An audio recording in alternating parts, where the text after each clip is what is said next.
नमस्कार मंडळी, मराठी हवे यूट्यूब चॅनलमध्ये तुमच्या सगळ्यांचं मनापासून स्वागत. गणगण गणात भोवते. माझ्याकडून तुम्हा सगळ्यांना कार्तिकी एकादशी आणि तुळशी लग्नाच्या हार्दिक शुभेच्छा. भगवान शाळीग्राम आणि माता तुळशीच्या आशीर्वादाने आपले जीवन सुखमय हो आणि तुमच्या मनातल्या सर्व इच्छा पूर्ण होत, असं म्हणतच आजच्या व्हिडिओला सुरुवात करूयात. आजच्या व्हिडिओमध्ये आपण तुळशी विवाहाबद्दल बोलणार आहोत. शास्त्रानुसार तुळशी विवाहाची संपूर्ण विधी काय, कशा प्रकारे पूजा करायला पाहिजे, भगवान शाळीग्राम आणि माता तुळशीचा विवाह कशा प्रकारे पार पाडायला पाहिजे, काय नैवेद्य दाखवायला पाहिजे, या सगळ्या गोष्टी मी आजच्या व्हिडिओमध्ये तुम्हाला सांगणार आहे. त्यामुळे व्हिडिओ शेवटपर्यंत नक्की बघा आणि तुम्ही चॅनलवर पहिल्यांदाच भेट दिली असेल आणि तुम्हाला जर व्हिडिओ आवडला असेल तर व्हिडिओला नक्की लाईक करा आणि चॅनलला सबस्क्राईब करा. सगळ्यात अगोदर आपण बघूयात की तुळशी विवाहासाठी आपल्याला काय काय गोष्टी लागतील. तुळशी विवाह करताना सगळ्यात अगोदर आपल्याला काय वस्तू पाहिजे तर त्या म्हणजे पूजेच्या वस्तू आपल्याला लागतील, ज्या आपल्या घरामध्ये उपलब्ध असतातच. जसे की हळद, कुंकू, धूप, अगरबत्ती इत्यादी. ह्या पूजेच्या वस्तू तर आपल्या घरात उपलब्ध असतात, पण काही विशेष सामग्री आपल्याला बाहेरून आणावी लागते. जसे की बाजारामध्ये सध्या सीझनल फ्रूट्स आहेत, ते आपल्याला देवाला नैवेद्य दाखवण्यासाठी, देवाला अर्पण करण्यासाठी आणायचे आहेत. जसे की आवळा, बोर, त्यानंतर तुळशी विवाहासाठी हरभऱ्याची भाजीसुद्धा लागते, तीसुद्धा हिवाळ्यामध्ये मिळत असते, तीसुद्धा जरूर आणावी. त्यानंतर ऊस, शिंगाडे, पेरू, सीताफळ. तर या दिवसांमध्ये जे फळे उपलब्ध असतील ते सगळे फळं तुम्हाला आणायचे आहेत. त्याचबरोबर काही मिठाईसुद्धा तुम्ही आणू शकता किंवा घरीसुद्धा गोड पदार्थ बनवू शकता. त्यानंतर तुळशी मातेसाठी शृंगाराच्या काही वस्तू आणायच्या आहेत. तुळशी मातेला अर्पण करण्यासाठी लाल ओढणी पाहिजे, लाल बांगड्या, सिंदूर, टिकली, मेहंदी. म्हणजे बाई जशी 16 शृंगार करते त्या सगळ्या 16 शृंगाराच्या वस्तू आपल्याला तुळशी मातेसाठी आणायच्या आहेत.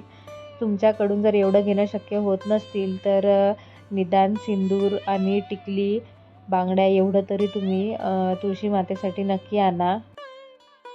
तुमच्याकडून जमत असेल तर तुम्ही तुळशी मातेसाठी चांदीचे जोडवे, त्यानंतर पायातले चाळसुद्धा आणू शकता. तुमच्या सामर्थ्यानुसार तुम्हाला जे जमेल ते तुम्ही तुळशी मातेला अर्पण करू शकता. आणि भगवान शाळीग्राम यांच्यासाठी तुम्हाला पिवळे वस्त्र लागतील. त्याचबरोबर भगवान शाळीग्राम यांच्यासाठी तुम्हाला पिवळा पटका आणावा लागेल. त्या पिवळ्या पटक्याचा आणि लाल ओढणीचं आपल्याला गठबंधन करावं लागेल. त्यानंतर तुळशी मातेची ओटी भरावी लागते, त्यासाठी तुम्हाला पंचमेवा पाहिजे आणि कळसावर ठेवण्यासाठी 5 आंब्याची पानं किंवा अशोकाची पानं पाहिजेत. त्याचबरोबर लाल आणि पिवळे फुलं. लाल फुलं तुळशी मातेला अर्पण करण्यासाठी आणि पिवळे फुलं शाळीग्रामला अर्पण करण्यासाठी आपल्याला लागतील. ही सर्व सामग्री तुम्ही एकत्र जमा करून ठेवा आणि ज्या ठिकाणी तुम्हाला तुळशी आणि भगवान शाळीग्राम यांचा विवाह करायचा आहे ती जागा पहिलेच छान झाडून पुसून स्वच्छ करून घ्या आणि त्या ठिकाणी छोटी रांगोळीसुद्धा काढा. त्याचबरोबर घराच्या मुख्यद्वारावर आंब्याच्या पानांचं तोरणसुद्धा बांधा. आपल्या घरी लग्न असल्यावर आपण ज्या ज्या गोष्टी करतो त्या सगळ्या गोष्टी आपल्याला तुळशीच्या लग्नालासुद्धा करायच्या आहेत. घरामध्ये उत्साहाचं वातावरण असलं पाहिजे. आपल्या मुलीचंच लग्न आहे असं वाटलं पाहिजे. संध्याकाळच्या वेळेला आपण तुळशी माता आणि भगवान शाळीग्राम यांचा विवाह संपन्न करू.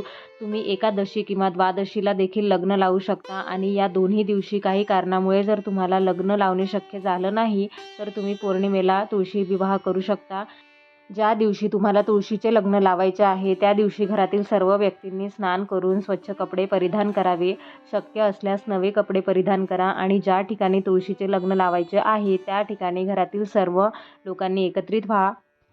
तुळस कुंडीत असते आणि भगवान शाळीग्राम आसनावर ठेवा आणि दोघांना एका पाटावर ठेवा किंवा वेगवेगळ्या पाटावर ठेवलं तरी चालेल. दोघांचे आसन समान उंचीवर असेल याची काळजी घ्या आणि भगवान शाळीग्राम तुळशीच्या उजव्या बाजूला ठेवा. पाटावर लाल किंवा पिवळ्या रंगाचा कपडा टाका आणि त्यावरच तुम्हाला भगवान शाळीग्राम आणि तुळशी माता यांची स्थापना करायची आहे. कोणत्याही लग्नात कळस स्थापनेला विशेष महत्त्व आहे, त्यामुळे कळस स्थापनेसाठी एक गडवा घ्या. तांब्याचा गडवा असेल तर अतिउत्तम आणि तांब्याचा गडवा नसेल तर स्टीलचा गडवा घेतला तरी चालेल.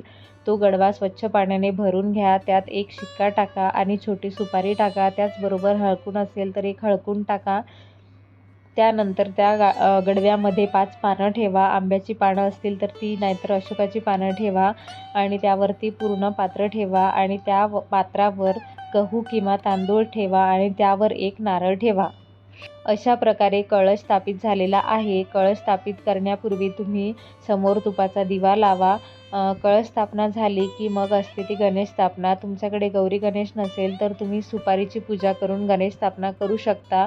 प्रत्येक शुभ कार्यामध्ये आपण गणेश पूजन अवश्य करतो. तर आता गणेश स्थापना झाल्यानंतर त्यावर थोडंसं पाणी अर्पण करायचं. नंतर अक्षत, धूप, दीप लावून गणेश पूजन करून घ्यायचं.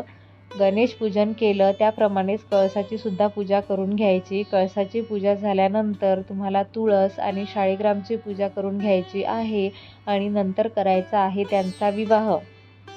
तर विवाहामध्ये सगळ्यात पहिली प्रथा असते ती म्हणजे हळद. थोडीशी हळद घ्या, त्यामध्ये गुलाबजल किंवा गंगाजल टाका, ते मिक्स करून घ्या आणि मग सगळ्यात अगोदर ही हळद शाळीग्रामला लावा आणि नंतर तुळशीला लावा. तुळशीच्या पानांना लावा, देठाला लावा. त्यानंतर शाळीग्रामचा अभिषेक करून घ्यायचा. तर पंचामृत किंवा कच्च्या दुधाने तुम्ही शाळीग्रामचा अभिषेक करू शकता आणि त्यानंतर स्वच्छ पाण्याने किंवा गंगाजलाने त्याला धुवून घ्या. आता यावर बरेच जणांचा असाही प्रश्न असू शकतो की एकादशीच्या दिवशी जर तुळशीचे लग्न केले तर मग तुळशीला पाणी अर्पण करायचं की नाही. आता लग्न म्हटल्यानंतर मुलीला आंघोळ तर घालावीच लागणार. त्यामुळे एकादशीच्या दिवशी जरी तुम्ही तुळशीचं लग्न लावलं तरी तुम्ही तुळशीला पाणी अर्पण करू शकता. आणि पंचामृतने जर तुम्ही शाळीग्रामचा अभिषेक केला असेल तर त्याच पद्धतीने तुम्हाला तुळशीचा सुद्धा अभिषेक करायचा आहे. त्यामुळे तुम्हाला तुळशीला सुद्धा सुरुवातीला थोडं पंचामृत अर्पण करायचं आहे. अभिषेक केल्यानंतर तुम्हाला वस्त्र अर्पण करायचे आहेत. शाळीग्रामला तुम्ही पिवळे वस्त्र अर्पण करा आणि तुळशीला लाल ओढणी अर्पित करा. वस्त्र अर्पण केल्यानंतर शृंगार केला जाईल. तर सगळ्यात अगोदर भगवान शाळीग्रामचा शृंगार होईल चंदनाने. चंदनाने भगवान शाळीग्रामला टीका लावा आणि यानंतर तुम्हाला वरमालेची गरज पडेल. तर तुम्हाला 2 फुलांच्या माळा लागतील, एक तुळशीसाठी आणि एक शाळीग्रामसाठी. सगळ्यात अगोदर एक फुलमाळा तुळशीला स्पर्श करून घ्या आणि ती फुलमाळा भगवान शाळीग्रामला धारण करा आणि दुसरी फुलमाला शाळीग्रामला स्पर्श करून ती तुळशीला धारण करा. वरमाला विधी पूर्ण झाला की त्यानंतर तुम्हाला करायचं आहे गठबंधन. भगवान शाळीग्रामला आपण जे कपडे अर्पण केलेले आहेत तर त्या पटक्याचं आणि तुळशी मातेला जी ओढणी अर्पण केलेली आहे त्याचं गठबंधन आपल्याला करायचं आहे.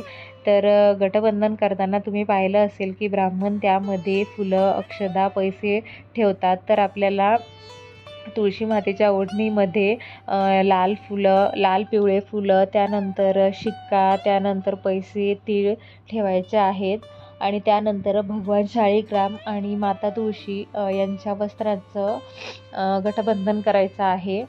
गठबंधन विधी पूर्ण झाल्यानंतर तुम्हाला सिंदूरचा विधी करायचा आहे. सिंदूरच्या विधीसाठी तुम्ही चांदीचा शिक्का किंवा सोन्याची अंगठी घेऊ शकता. त्यात सिंदूर घेऊन भगवान शाळीग्रामला स्पर्श करून नंतर तो सिंदूर तुळशीला लावा, तुळशीच्या पानांना, देठाला लावा. अशा प्रकारे 5 वेळा किंवा 7 वेळा तुम्ही सिंदूर अर्पित करू शकता. आजच्या दिवशी तुम्ही तुमच्या तुळशीच्या प्रत्येक पानाला सिंदूर अर्पित करू शकता कारण आजचा दिवस श्रेष्ठ आहे. सिंदूरचा विधी झाल्यानंतर फेऱ्यांचा विधी असतो. तर घरामध्ये जो कोणी पुरुष सदस्य असेल त्याच्या हातामध्ये भगवान शाळीग्राम यांना द्या आणि त्यांना तुळशीभोवती 7 प्रदक्षिणा मारायला लावा. आणि घरामध्ये जर मोठी पुरुष व्यक्ती नसेल तर घरामध्ये छोटा लहान मुलगा असेल तर त्याला हा विधी करायला लावा. फेरे झाले की त्यानंतर तुम्हाला भगवान शाळीग्राम आणि माता तुळशी यांची विधिवत पूजा करून घ्यायची आहे. त्यांना नैवेद्य दाखवा, फूल अर्पण करा. आजच्या दिवशी जे ऋतुफळ तुमच्याकडे असेल ते तुम्ही अर्पण करू शकता, जसं की शिंगाडा, सीताफळ, पेरू इत्यादी, मिठाई, त्यानंतर मखाण्याची खीरसुद्धा अर्पण करू शकता. जर तुम्ही भगवान शाळीग्राम आणि तुळशीला एकच नैवेद्य दाखवणार असाल तर त्यामध्ये तुळशीचं पान नक्की ठेवा. आणि हे सगळे विधी पूर्ण झाल्यानंतर मंगलाष्टक म्हणून तुम्ही विवाह संपन्न करा. तर तुम्ही मंगलाष्टक अगोदरसुद्धा म्हणू शकता किंवा सगळे विधी पूर्ण झाल्यानंतरसुद्धा म्हणू शकता. आजच्या दिवशी तुम्ही एक विशेष उपाय करू शकता. ज्या दिवशी तुम्ही तुळशीचे लग्न लावणार आहात त्याच्या आदल्या दिवशी तुळशीचे पानं तोडून त्याची माळ बनवून घ्या आणि ही माळ भगवान शाळीग्रामला अर्पित करा. आणि माळ अर्पण करत असताना तुमच्या मनामध्ये जी इच्छा आहे ती बोला, तर तुमची ती इच्छा नक्की पूर्ण होईल. भगवान शाळीग्राम आणि तुळशी मातेची विधिवत पूजा झाल्यानंतर त्यांची माफी मागा, कारण की पूजा करताना काही चूक भूल होऊ शकते, त्यासाठी त्यांच्याकडून क्षमा मागा. तर आजच्या व्हिडिओमध्ये मी तुम्हाला तुळशी विवाहाविषयी संपूर्ण माहिती एकदम सोप्या पद्धतीने सांगितलेली आहे. तर तुम्हाला जर व्हिडिओ आवडला असेल तर व्हिडिओला नक्की लाईक करा आणि चॅनलला सबस्क्राईब करा. धन्यवाद.